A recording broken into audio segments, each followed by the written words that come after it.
Hey everybody, we're live as we can be. Woke up this morning not feeling great. Some kind of virus. I don't have much of a cough. It's not like a sneezy thing, but definitely like feverish, achy, not feeling great. So that Vikings game is not exactly what I needed. I've already had 2 doses of Dayquil today. Let's get to it. I can't believe this game. 12-7. 12-7 win in which the Vikings outgained Jacksonville 402 to 143. 402 to 143. And actually the turnovers wind up even. Vikings gave them the first 3, then took the last 3 away. Mac Jones giving it back with a fumble and 2 interceptions. I believe all of those in the fourth quarter. It wasn't over, though, until the very end. Even though the Vikings had the ball for over 42 minutes, they flashed a graphic that said that was the longest any team has had the ball in a game this entire season. And the Vikings still barely won 12-7. I don't know how we frame this other than a ugly win is a lot better than an ugly loss. That's all you can really say about that game. That's all you can really say about the result. The positives, the defense was great. They gave Jacksonville like 143 yards, made 3 huge plays in the fourth quarter to keep them out of the end zone to preserve the win. John Parker Romo, a little dicey on the go-ahead field goal, but 4 for 4. Guy they bring in for the injured Will Reichard goes 4 for 4 on field goals. That's all of their points. It got to a point where you preferred when Sam Darnold would either throw an incompletion or hand off on 3rd and long in the red zone because they had botched so many plays. They ran like a million plays in Jacksonville territory, over 40 plays, if I'm not mistaken, inside Jacksonville territory. Couldn't score a touchdown largely because Darnold made some hideous throws. Mistakes in terms of who's open, who's not open, trying to fit balls into coverage, trying to go to Justin Jefferson on all 3 interceptions, I believe. Somebody else has to be open in those cases, right? Like TJ Hawkinson was open in some of those cases. I would think Jordan Addison was open in some of those cases. I know Justin Jefferson is your guy.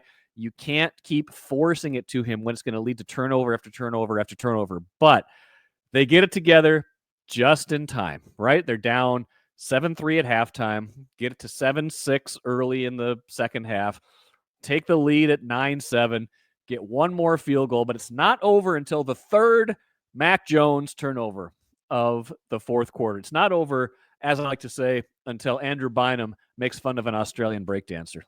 Extra man comes from Minnesota. Jones launches end zone. Closest man is a Viking. It is picked up by Bynum. Cameron Bynum trying to seal another game. And he comes up with another takeaway. That's amazing. He's doing the ray gun. He's doing ray gun right there, making fun of the Australian breakdancer. Just doing his thing, having his way, just doing his thing, just having a good time, doing his thing. So great for Cam Bynum. Great interception by Byron Murphy earlier in the game, although they gave it right back. Nice play by Harrison Phillips to fall on a fumble. They get it done 12-7. So here's the thing. I think we learned a lot about the defense in this game, right? The defense against the bad Jacksonville offense, by the way. Wow. Even, Trevor Lawrence didn't play. He's been bad this year. You thought maybe Mac Jones would give them a boost. He did early. He got him a touchdown right away. It looked like they might be able to move the ball on the Vikings, but outside of that first drive, they did nothing. So Vikings defense carries the day. That's the good news, plus the resumption of flawless kicking. Yeah, I know, like I said, Romo barely got that one inside the red uprights for the go-ahead field goal, but he did make 4 of 4. You sign a guy off the street to replace your excellent rookie kicker. You have a new snapper, too, by the way. Ryan Wright had to pull one of those snaps in. I think the second field goal, he had to pull that in and get it down for Romo. You go 4 for 4. If that's how you win the game, you got to give a game ball to John Parker Romo. The defense was great. The kicking game was great. My concern, why I tweeted, this is where the Vikings Super Bowl hopes went to die. 3 Sam Darnold interceptions. You cannot have that level of misplay. You cannot have those mistakes down there in the red zone. You cannot have those mistakes if you intend to beat better teams later in the season. So that to me is the biggest concern, right? Like maybe we can say this is a one-off, but it's kind of been trending this way. He had 3 turnovers last week too, so that's 6 turnovers in the last 2 games. Yeah, they survived. Last week they beat the Colts because Darnold made enough big-time throws to offset those 3 turnovers, the fumble and the 2 interceptions. This week they survived because the defense was just that good and their opponent was just that bad. It is not always going to be that easy. It's not always going to be that possible to beat a team. You're going to need your quarterback to make more plays, to make more throws than that. So 7-2. Yes, they keep pace with Detroit. Yes, they gain a game on the rest of the division. Packers are idle, so they're a game up on the Packers now. We'll see where this gets them. Big picture wise, a win is a win. But I just can't imagine feeling good about this game, feeling good about the opportunity to win this way. I'll get to some questions here in a minute. I'll pull some up here in a sec. But yeah, I can't imagine Kevin O'Connell feeling good about the way this went, feeling good about kind of the direction. I mean, once they got TJ Hawkinson back, you thought, okay, they've got all their playmakers, they've got everything. And yeah, they moved the ball over 400 yards. That's great, but they could not finish drives against a bad defense. I guess if there's a silver lining, Aaron Jones left with an injury, but came back and finished the game. That was a good sign that he was able to come back in, maybe not 100%, but he wanted to try to finish that game off. They ran for 169 yards. Ty Chandler gave them a little juice. Cam Akers gave them a little juice. They ran the ball pretty well. Hawkinson was a monster, 8 catches for 72 yards, had a bunch of third down catches. Justin Jefferson, a quiet day, 5 catches, 48 yards, and targeted on all 3 of those interceptions. Jordan Addison, 2 catches for 25 yards.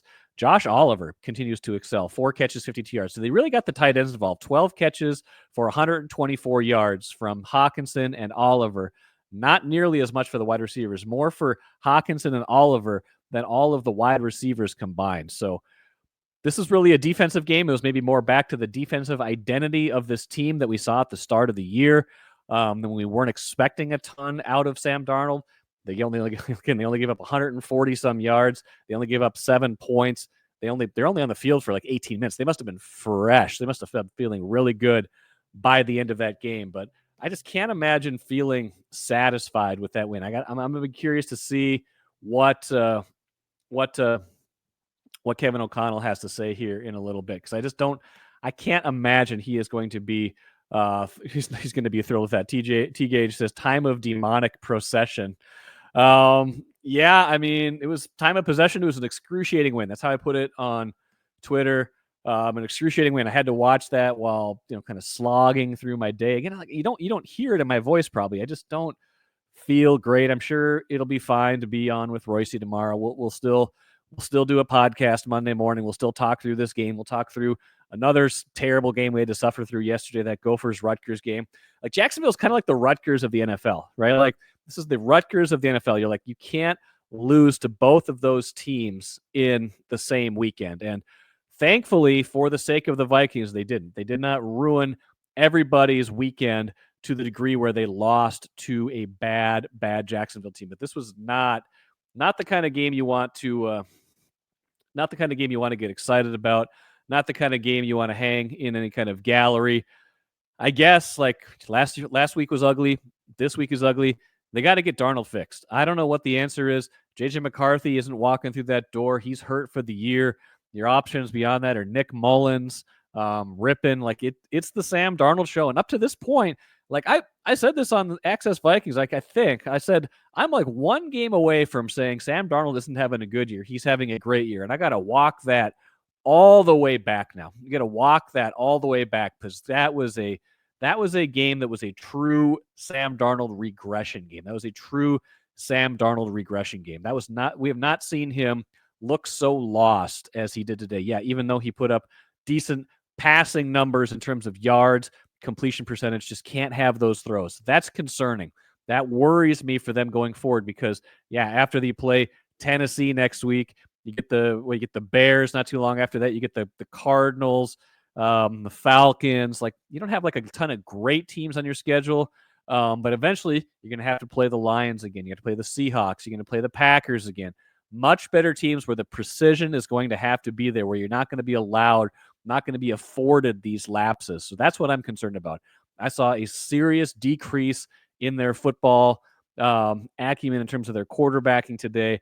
That can't continue. So that worries me. That worries me if I'm the Vikings, because there's no other way to go. You have to hope that Sam Darnold can just flush that one out, wash it away, feel like he's going to get better in subsequent games. But you're not going to face Mac Jones every day. You're not going to face Joe Flacco every day, although next week you might not be facing a great quarterback in Tennessee. Like, they're catching some bad teams at a good time, because I don't think they're at the top of their game right now. But an ugly win is an ugly win, way better than an ugly loss. Like, this would have been a backbreaker. You lose this game to a bad Jacksonville team where you've outplayed them in every phase, and then you give up a late touchdown. That would have been a backbreaker. But they get it done. Jacksonville commits a silly personal foul penalty to ice it at the very end. I mean, it probably would have been fine, but Jacksonville probably would have got like a chance at a Hail Mary at the very end if the Vikings had to punt. But a bad personal foul penalty just lets the Vikings kneel it twice and get out of there with the win. Plenty of teachable moments for KFC in this one. Can I say KFC? KOC. Maybe I got to end this right now. The NyQuil's starting to wear off. Thanks, guys, for listening. We'll talk to you again next week.